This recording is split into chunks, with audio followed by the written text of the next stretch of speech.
अगर मेरे पापा मुझे चाहिए, उसको बोलो मेरे पापा मुझे मोड़ दे। अगर मेरे पापा मुझे चाहिए, उसको बोलो मेरे पापा मुझे मोड़ दे।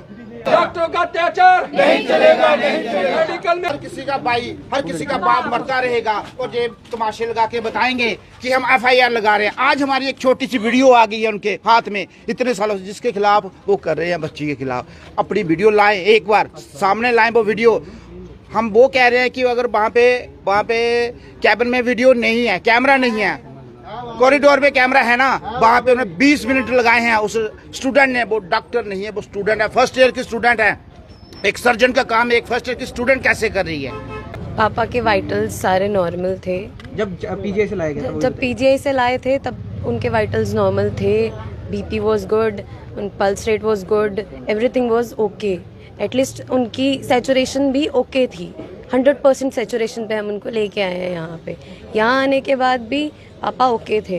बात कर रहे थे पापा सर आप मेरे को एक बात बताओ, अगर आपके नॉर्मल सिर में दर्द होता है, लोग आंखें नहीं खोल पाते हैं। उनके सिर में तो ब्लीडिंग थी ना, वो आंखें खोलते थे बट वो बात नहीं कर पाते थे। वो आंखें खोलते थे, हाथ पैर हिलाते थे, सब करते थे, बट वो बोलते नहीं थे।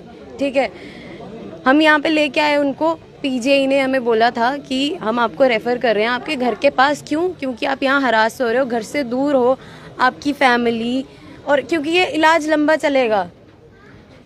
और उन्होंने ये कहा था कि आप अपने घर के पास जाके हॉस्पिटल में, GMC जम्मू में, आपने देख भी लिया होगा वो PGI का डिस्चार्ज, वहाँ जाके आप इलाज करवाओ। इलाज क्या, नॉर्मल जो बेसिक इलाज था वो चलाने के लिए उन्होंने बोला था। With same medication, same injections, same tablets, everything, her cheese same थी, कुछ उसमें अलग नहीं था। जब हम यहाँ पे आए हैं, हमने एडमिशन करवाया। सर हाँ, मैं तो ये चीज़ भूल गई। PGI क्या, आपको ये बात पता है कि हम PGI क्यों लेके गए थे? क्योंकि यहाँ के डॉक्टर्स ने ना हमें ये चीज़ कही थी कि हमारे पास स्टाफ नहीं है, हम सफिशेंट नहीं है इनकी सर्जरी करने के लिए, या फिर हम कोई भी मेडिकेशन उनको देने के लिए हम सफिशेंट नहीं है। आप अपने एंड पे जो करना चाहते हो आप कर सकते हो, आप जहाँ लेके जाना चाहते हो ले जाओ। ये डॉक्टर्स की वर्डिंग थी उस टाइम पे। और PGI के रिकॉर्ड के हिसाब, PGI नहीं, GMC जम्मू के रिकॉर्ड के हिसाब से, वो 30 तारीख के रिकॉर्ड के हिसाब से उस पर लिखा है कि हम रेफ़र कर रहे हैं न्यूरो सर्जरी डिपार्टमेंट पे। ठीक है, तो हम उनको PGI लेके गए थे। PGI ने भी उनको वहाँ से रेफ़र करके यहाँ भेजा था कि सेम मेडिकेशन चलनी है, आप हरास ना हो। ऑब्वियसली अटेंडेंट्स भी हरास होते हैं पेशेंट के साथ, तो उन्होंने बोला आप वहाँ जाके इलाज करवाओ, 2 हफ्ते बाद आप दोबारा आना रूटीन चेकअप के लिए। और हम यही सोच के बैठे थे कि हम GMC जम्मू जाएंगे, डॉक्टर्स अच्छे हैं और वो हमें, हमारे पापा को रिकवर करने में हेल्प करेगी, बट ऐसा नहीं हुआ सर। उस दिन क्या हुआ, रात को भी वो नॉर्मल, रात को क्या, एटलीस्ट उस दिन सुबह तक भी, कल सुबह तक नॉर्मल थे। वो डॉक्टर आए, आके उन्होंने सिर्फ इतना कहा कि हमें सक्शन करनी है। सक्शन क्या करते हैं कि जो पाइप डाली है ऑक्सीजन के लिए, उसको ट्रैकियोस्मी ट्यूब बोलते हैं, और वो यहाँ डलती है गले में। ठीक है, तो हम उसको साफ़ करेंगे, और साफ़ करने के बाद क्या करते हैं, उससे ना एयर पाथ खुल जाता है जिससे ऑक्सीजन अच्छे से अंदर जा सकती है। तो उसने कहा कि हम सक्शन करेंगे, तो वो सक्शन करते करते उससे बहुत गंदे तरीके से पुल किया मेरे पापा को, और उनका हेड, मैं वहीं थी सर, उनका हेड ना ऐसे था, मतलब बेड से नीचे लटक रहा है। आप मेरे को बताओ कि जिस पेशेंट के सिर में ब्लीड किया हुआ है उसको ऐसे ट्रीट करेंगे? फिर बस यही करते करते उस लेडी ने वो ट्रैकियोस्मी ट्यूब बाहर निकाल दी और दूसरी डालने लगी। 7.5 mm की ट्रैकियोस्मी ट्यूब जो थी उनको डली थी, और जो उस टाइम पे डॉक्टर इंसर्ट कर रही थी वो सिर्फ 7 mm की थी। जनरली भी अगर हम कभी भी एक पाइप, मतलब पानी की पाइप भी अगर कभी जोड़ रहे होंगे, आप एक बड़ी पाइप की जगह छोटी पाइप कैसे जोड़ोगे? वो आप गैप मेंटेन कर सकते हो? नहीं कर सकते। तो वो उनकी सांसें हैं ना, आप उनके साथ कैसे खेल सकते हो? और ये सब आप कर रहे हो मेरी नज़रों के सामने। वहाँ सीनियर डॉक्टर नहीं थे। हाँ, वो कह रहे हैं कि वो डॉक्टर है, वो MBBS डॉक्टर है, she was not capable of doing a surgery. सबको पता है कि एक सर्जरी करने के लिए एक सर्जन की ज़रूरत होती है, और सर्जन MD होता है, एक्सपीरियंस्ड होता है, और MD होता है, MD MS होता है। ठीक है, फिर उसके बाद वहाँ कोई एनेस्थेटिक नहीं था, उन्होंने ऐसी पाइप निकाल दी। फिर वो पाइप इंसर्ट करे, उनसे हो नहीं रही, और वो देख रहे हैं ऑक्सीजन निकाल दी है। मैं उनको कह रही हूँ मैडम आप ये क्या कर रहे हो, आप ये क्या कर रहे हो, हम डॉक्टर से आप इंटरफेयर मत करो, आप हमारे सामने करो। यहाँ तक कि उन्होंने ना कैबिन के बाहर पर्दा भी नहीं किया था, बाकी पेशेंट्स देख रहे हैं, उनकी अटेंडेंस देख रहे हैं।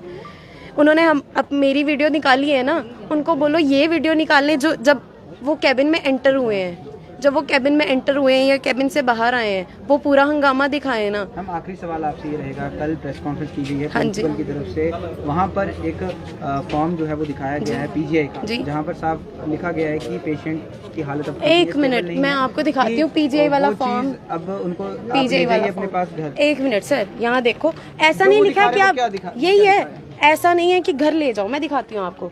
Patient is being referred to nearest government district hospital, local hospital Jammu for nursing care. क्या होता है वो? इसमें कहीं लिखा है कि ये लिखा है पेशेंट अभी नहीं बच सकते हैं, कुछ ऐसा कुछ नहीं है। आप ये देख सकते, आप ये देखो ना, ये देखो आप, यही दिखाया ना उन्होंने आपको, आप ये देखो, आप आराम से पढ़ो। कटिंग दिखाई गई है जो स्टार्टिंग में सर ये मैंने पूरा पेज दिखा दिया आपको, आप कहीं से भी ढूंढ लो, ऐसा कुछ नहीं लिखा। फिर देखो medical college for basic medical and nursing care. हाँ जी रुको एक मिनट। फिर follow up in neuro surgery OPD. कभी भी सीरियस मतलब पेशेंट को अगर वो मरने की हालत में, उसको ओपीडी में कभी डॉक्टर बुलाएगा? कहाँ बुलाता है? जनरली इमरजेंसी में। ये ओपीडी बताया गया है यहाँ पे। तो अब आप पे एफआईआर हुई है, अब आप पे एफआईआर हुई है, हाँ जी। तो क्या कहेंगे आप? सर एफआईआर क्यों हुई है? वो उनकी नेग्लिजेंस है, वो उनकी गलती है जो वो छुपाने की कोशिश कर रहे हैं। अगर किसी के भी, मेरे पापा को यार उन्होंने मेरे सामने ऐसे मतलब तड़पता छोड़ दिया, 25 मिनट तड़पे हैं वो वहाँ पे, मेरे बोलने के बावजूद ऑक्सीजन नहीं लगाई उन्होंने। मुझे कह रहे हैं कि हम डॉक्टर हैं, तुम थोड़ी हो, हम पढ़े लिखे अनपढ़ थोड़ी हैं। तो ऑब्वियसली आप मुझे बताओ, अगर मैं उस डॉक्टर के पेरेंट्स में से या किसी को भी, अगर उसके फैमिली मेंबर में से किसी के साथ भी ऐसा कुछ सलूक करूंगी उसकी आंखों के सामने, वो क्या करेगी?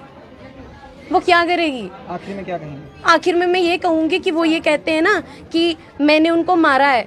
यार उन्होंने मेरे पापा की जान ली है, मेरे पापा वापस मोड़ दो। वो लात मारना चाहती है मेरे को, मैं 10 लातें खाऊंगी मीडिया के सामने खड़ी होके, मैं खाऊंगी, मगर मेरे पापा मुझे चाहिए। उसको बोलो मेरे पापा मुझे मोड़ दे। मेरे पापा की जान इतनी सस्ती तो नहीं थी कि उसने 1 लात में वो कर दी। नहीं, ऐसा तो बिल्कुल नहीं था।